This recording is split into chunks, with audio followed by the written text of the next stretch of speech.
queridos alunos, no encontro passado, trabalhamos carteira de trabalho e previdência social. Se você não lembra nada, fizemos detalhes, falamos da legislação nova, falamos da carteira de trabalho e previdência social digital, como que é essa relação, como faz para registrar alguém digital.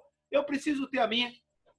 Procura por aí, você vai encontrar detalhes deste encontro, carteira de trabalho e previdência social.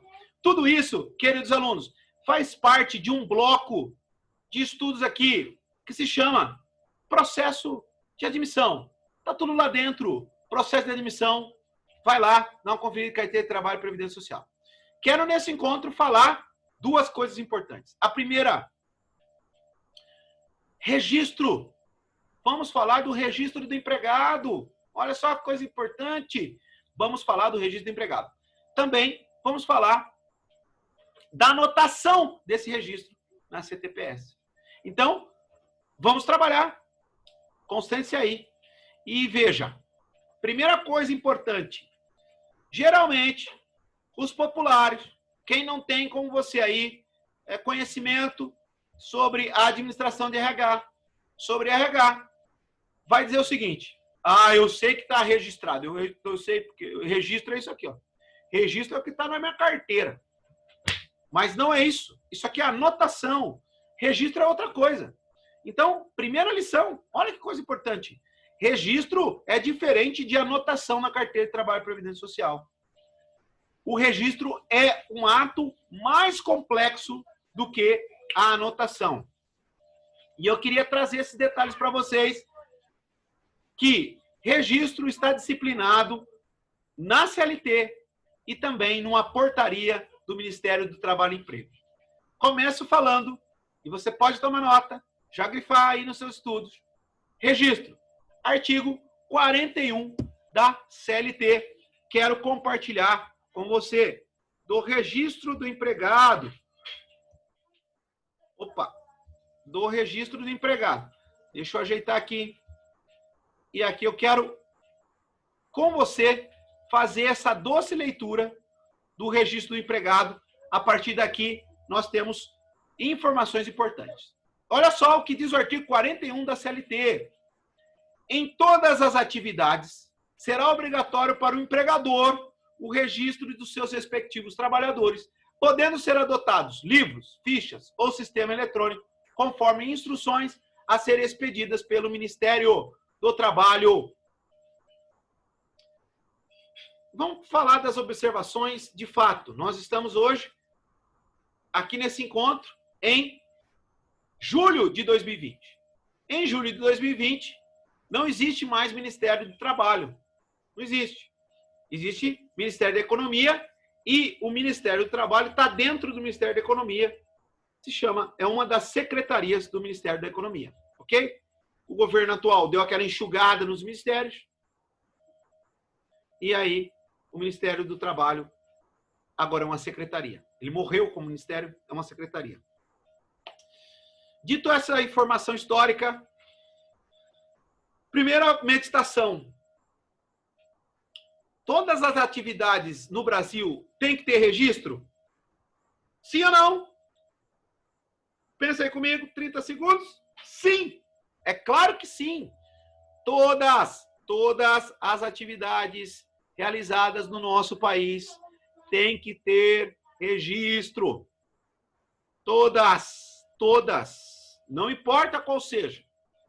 Há aquela relação empregado-empregador, subordinação, pagamento de salário, admissão, dirigir a prestação pessoal, prestar serviço de maneira não habitual. Tem que ter registro. E vejam, esta obrigação é exclusiva do empregador. Em todas as atividades será obrigatório para o empregador. Será empregatório. Será empregatório, olha. Criei uma nova palavra, empregatório. Empregado, mas obrigatório. Será obrigatório ao empregador o registro de seus respectivos empregados. Pode mandando suas perguntas, pode deixando suas perguntas aí, nós vamos responder. Agora veja bem, você já registrou algo? Já fez um catálogo? Já fez um cadastro? O que é o registro? Registro é esse grande cadastro de informações do empregado. O registro é um ato obrigatório dos empregadores, fiscalizado e homologado, ou seja, eu vou dar um visto pela Secretaria do Trabalho ou Ministério do Trabalho antigo. Então, o registro existe e ele é feito com um aval, com a homologação e com a fiscalização da Secretaria do Trabalho. Já quero falar de prazo. O empregador tem 30 dias contados da data do primeiro dia de prestação de serviços do trabalhador para efetuar esse registro. 30 dias. Passou disso, ele já está descumprindo. 30 dias contados da data de início do labor, data de início do trabalho. O empregador, então, obrigatoriamente vai estabelecer esse registro e pode adotar livro, ficha ou sistema eletrônico. O que não pode é não ter nada em nenhum lugar escrito da maneira com que a legislação propõe. O que precisa? Todo empregador tem que ter livros, ficha, registro. Para que ele tenha isso, ele pega essas informações, ele pega esse livrinho, pega essas fichinhas, pega o seu sistema eletrônico e pede um ok do Ministério do Trabalho e Emprego. Olha, querido Ministério do Trabalho, antigo, né? Querida Secretaria do Trabalho, registrei mais um empregado. Aqui mais um empregado, mais um empregado. Aqui o João, aqui Joana, aqui Maria, aqui Dolores, e assim sucessivamente. O Ministério do Trabalho e Emprego homologa isso, fala, ok, tá, muito bem, está dirigindo a prestação pessoal de serviço. E fiscaliza. Por quê? É uma obrigação, é direito público do trabalho, tem que ser fiscalizado. Não cumpriu. Penalidades, inclusive, tanto da Auditoria Fiscal do Trabalho, como do Ministério Público do Trabalho. E aí você note o seguinte, instruções a serem expedidas pelo Ministério do Trabalho. Essas instruções, na Secretaria do Trabalho, são as chamadas portarias. Tá? Por quê?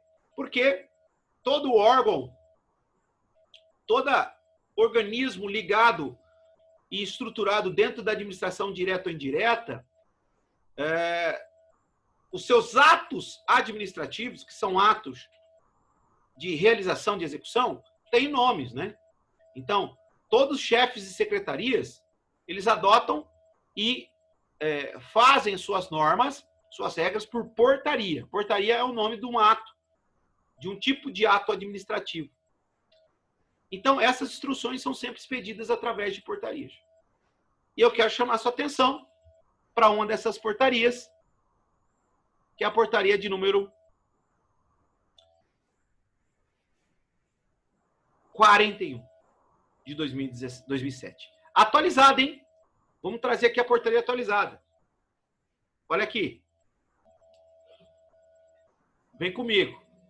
Deixa eu só pegar a portaria aqui.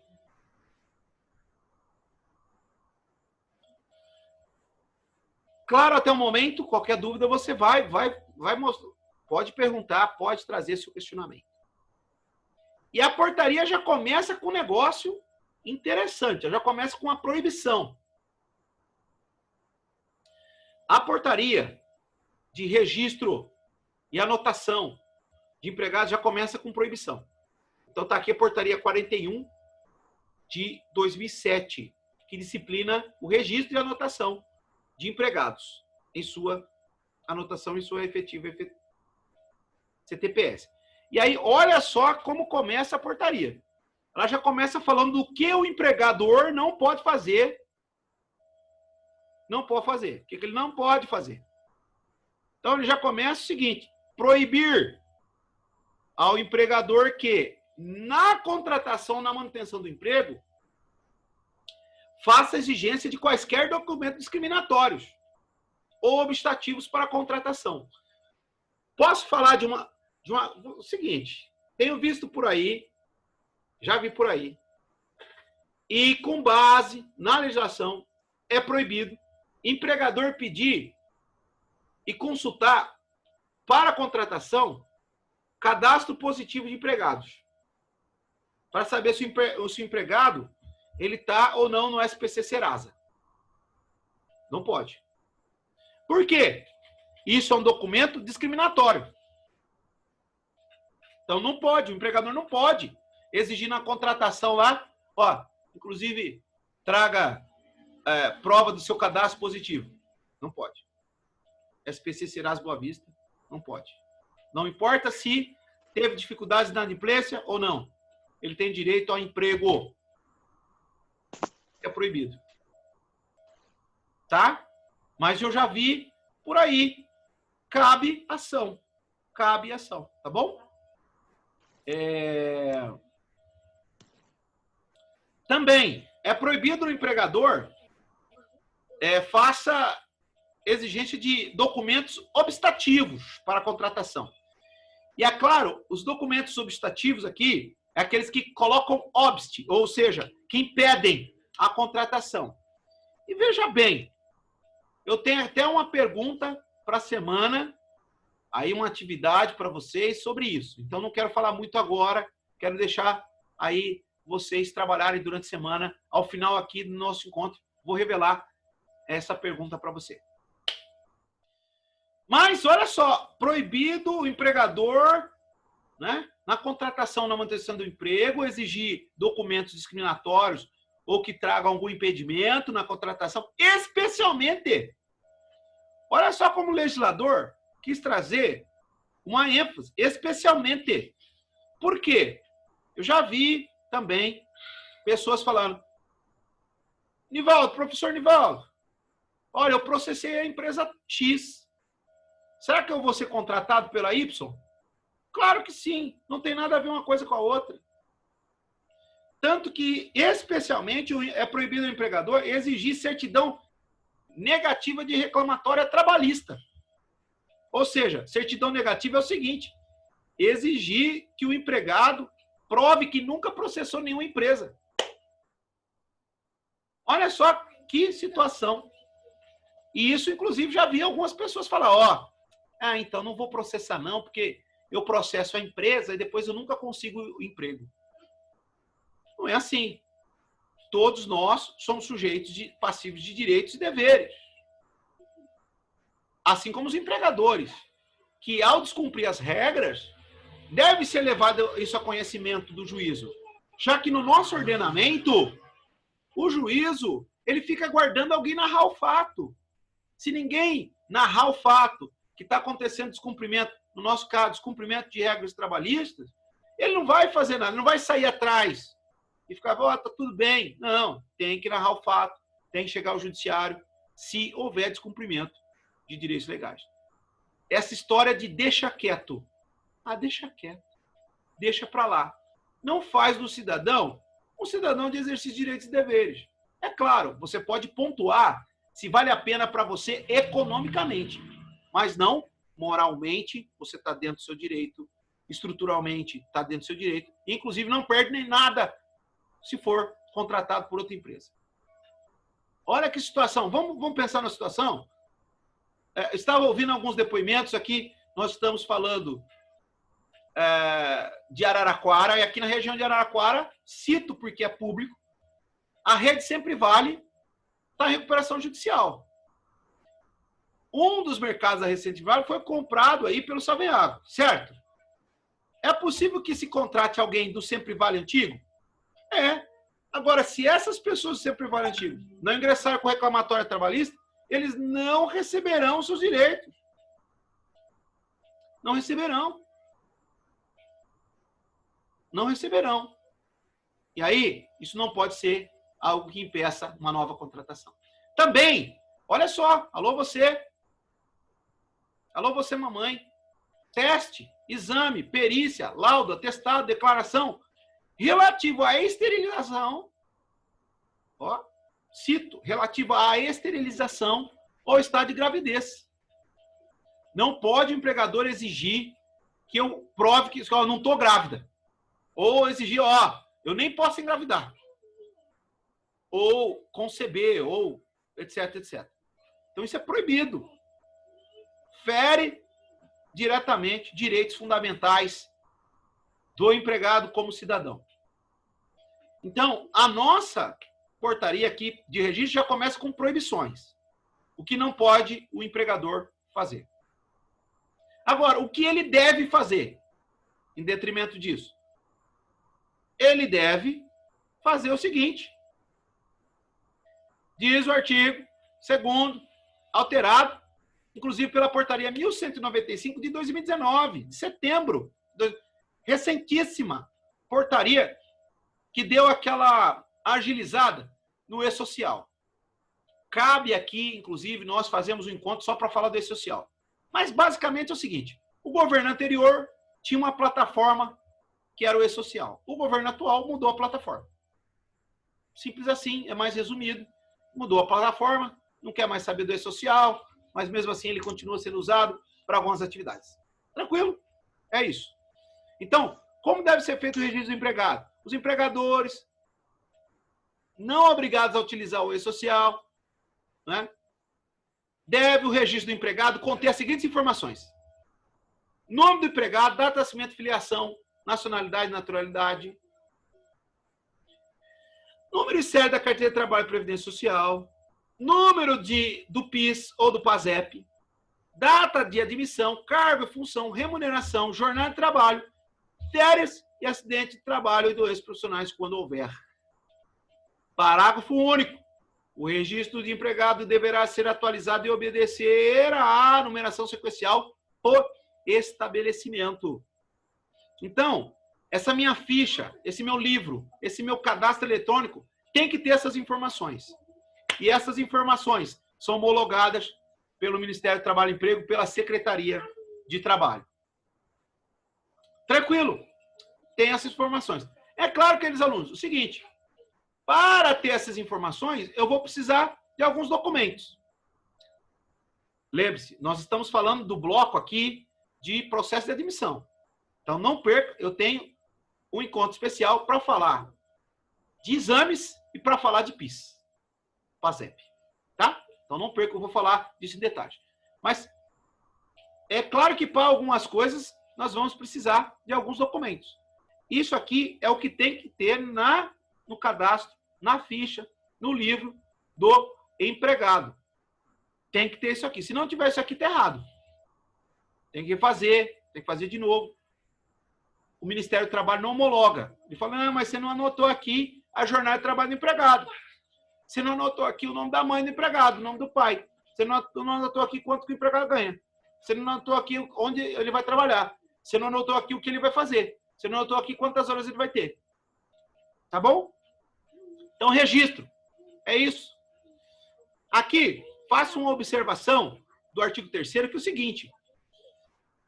O empregador poderá adotar cadastro controle único e centralizado do registro, desde que os empregados portem cartão de identificação contendo nome completo, número de inscrição, horário de trabalho, cargo ou função.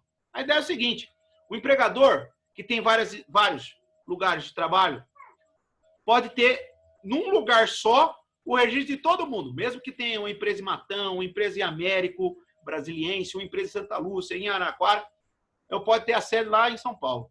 Só que é o seguinte, se ele fizer isso, olha só, a exibição dos documentos passíveis de centralização deverá ser feita no prazo de 2 a 8 dias a critério do auditor fiscal. Acontece o seguinte, se o fiscal chegar numa empresa dessa lá de América Brasileira, você fala, cadê a ficha, o registro? Ah, então fica na central. Ó, em 2 dias eu vou voltar e essa ficha, esse livro tem que estar aqui porque eu quero conferir. Então, muitas vezes, por isso até, as empresas não têm adotado muito a centralização. É claro que hoje se adota registro digital, né, senhores? Estamos na era digital, documento digital, registro digital, arquivo ali, super tranquilo, colocado à disposição do auditor, homologado pela Justiça e pelo Ministério do Trabalho. Olha só, esse registro digital, o que diz o artigo 4º? O empregador poderá efetuar o registro do empregado em sistema informatizado, mas tem que garantir segurança, inviolabilidade, manutenção, conservação das informações. Tem que ser um programa seguro, né? E deve esse programa manter registro individual e relação de cada empregado, manter registro original por empregado e assegurar a qualquer tempo acesso à fiscalização trabalhista, as informações por meio de tela, impressão de relatório e meio magnético. Então, veja, o que se adota? Adota o registro de empregados por método informatizado. Hoje, é claro que a portaria aqui é de 2007, essa redação é de 2007. Hoje, até a redação mais atualizada falaria em registro digital, mantendo certinho, um por empregado, todas as relações, todas as informações e acesso à fiscalização sempre que possível. Tranquilo? Reta final do nosso encontro, eu quero falar da anotação. Ó, anotação. A anotação está no artigo 5º. O empregado anotará na CTPS o empregador anotará na CTPS do empregado, no prazo de 5 dias úteis, contados da admissão, os seguintes dados: a data de sua admissão, a remuneração e as condições especiais do contrato de trabalho existentes. Então, por isso que, olha só, a anotação na CTPS não é a mesma coisa que o registro. São coisas diferentes. A anotação na CTPS só tem 3 informações: data de admissão, remuneração, condições especiais do contrato de trabalho, caso existente. Geralmente, o que fala é o seguinte: tem lá quem é a pessoa jurídica que está contratando, a data de admissão, a remuneração, só.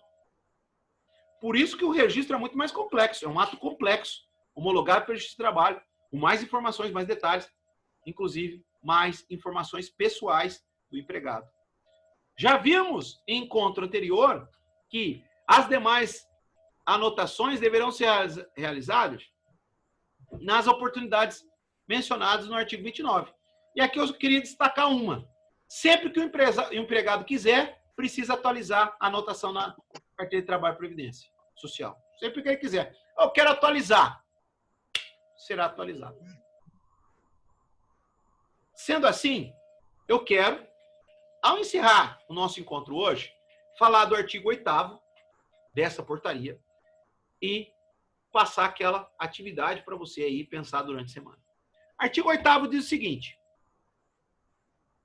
é que é outra proibição importante. É vedado, proibido, ao empregador efetuar anotações que possam causar dano à imagem do trabalhador, especialmente referente a sexo ou sexualidade, origem, raça, cor, estado civil, situação familiar, idade, condição de autor em reclamação trabalhista.